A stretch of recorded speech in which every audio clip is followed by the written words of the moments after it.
La Madonna Nera di Oropa. Miracoli che sfidano la scienza. Il santuario di Oropa rappresenta il più vasto e prestigioso complesso mariano dell'intero arco alpino, oltre a essere uno dei più imponenti d'Europa. Sorge in un ambiente naturale straordinario. La valle che lo accoglie ha la forma di un antico cerchio celtico, circondato da strutture rupestri preistoriche legate al culto delle matrone, divinità femminili protettrici dei raccolti e della vita familiare.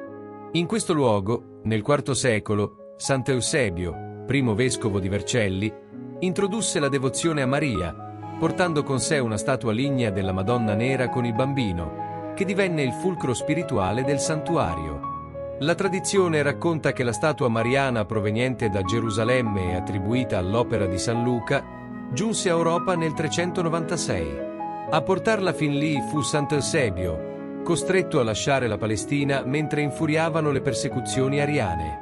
Arrivato nella valle, Eusebio cercò un luogo sicuro dove proteggere la statua. Scelse una cavità naturale sotto un enorme masso, un riparo nascosto che sarebbe diventato il nucleo del futuro santuario. In quel punto volle creare un rifugio per sé e per i suoi compagni, un ambiente isolato, adatto alla preghiera silenziosa e alla penitenza. Accanto alla roccia iniziò a costruire una piccola cappella, semplice e raccolta, capace di accogliere una decina di persone. Quella struttura primitiva esiste ancora oggi. È custodita sotto la cupola della Basilica Vecchia e viene ricordata come Rifugio Eusebio. Da quel momento, la Madonna ha continuato a vegliare sui fedeli, manifestando la sua protezione attraverso guarigioni inspiegabili, grazie straordinarie e conversioni improvvise. Si dice che abbia salvato intere comunità da assedi e calamità e che abbia liberato molte persone da malattie ritenute incurabili, ciechi che hanno ricominciato a vedere, zoppi tornati a camminare, sordi che hanno recuperato l'udito. Le stampelle abbandonate dai miracolati sono rimaste nel santuario, come testimonianza silenziosa di ciò che non trova spiegazione nella scienza. La statua della Madonna Nera di Oropa, che tiene il bambino tra le braccia, è un'antica scultura in legno datata intorno al 350 d.C., successivamente rivestita con oro e gemme. L'opera richiama il momento della presentazione di Gesù al Tempio e il rito di purificazione della sua beata madre. Nella figura della Vergine, il braccio destro è sollevato con le dita rivolte verso l'alto, un gesto che richiama l'offerta e che, in epoche successive, i devoti hanno interpretato collocando sulla mano il simbolo del mondo sormontato dalla croce. Il bambino, invece, stringe la colomba del sacrificio rituale. Attorno a questa immagine si sono raccolti nei secoli numerosi eventi inspiegabili, guarigioni e fenomeni che la scienza non è riuscita a chiarire, alimentando la sua fama di icona miracolosa. La statua della Madonna Nera non mostra alcun segno di deterioramento, non si consuma, non si screpola, non si altera. È un'immagine lignea antichissima che, nonostante il clima rigido e umido della montagna, capace di danneggiare persino marmo e bronzo, è rimasta sempre integra. Cronache del 1621 riportano che il vescovo Stefano Ferrero aveva osservato che, mentre altri arredi lignei marcivano e gocciolavano per l'umidità, la statua restava asciutta e priva perfino di ragnatele. Aveva anche notato che i piedistalli massicci su cui poggiava si erano deteriorati nel giro di 40 anni, mentre l'effigie non mostrava alcun cambiamento. Sono passati quasi 4 secoli da quelle parole, e la Vergine di Oropa è ancora intatta, come se il tempo non avesse alcun potere su di lei. Nel corso del Settecento e dell'Ottocento, diversi religiosi notarono un fenomeno costante. Mentre polvere e impurità si depositavano su corone, gemme e abiti della Madonna di Oropa, il volto della Vergine e quello del bambino rimanevano sempre perfettamente puliti. Il canonico Penna osservò che la polvere riusciva a insinuarsi ovunque tranne che sul viso della statua e questo miracolo si ripete ancora oggi. Padre Mercando, dopo 7 anni trascorsi al santuario, confermò che i lineamenti restavano immacolati anche quando tutto il resto era coperto di polvere.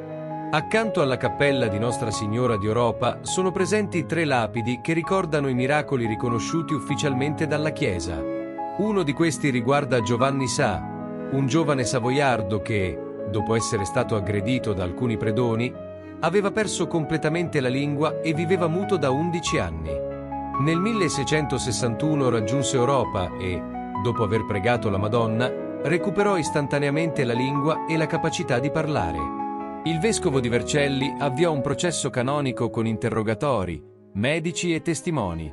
La commissione concluse che la guarigione era soprannaturale e doveva essere proclamata come miracolo autentico. La lapide ricorda che Giovanni, riacquistata la voce, chiese di incidere sulla pietra la sua lode alla Madre di Dio. Giacomo Vallée, originario di Champorcher, rimase paralizzato per 18 anni dopo una grave malattia contratta da bambino. Nel 1672 promise alla Madonna di Europa che si sarebbe recato al santuario se fosse guarito. Subito dopo il voto, recuperò istantaneamente la mobilità. Il vescovo di Aosta, Alberto Bailly, insieme a teologi e medici, avviò un processo canonico che riconobbe la guarigione come miracolo autentico. La lapide posta accanto alla cappella ricorda la sua guarigione improvvisa e la gratitudine eterna verso la Vergine di Europa.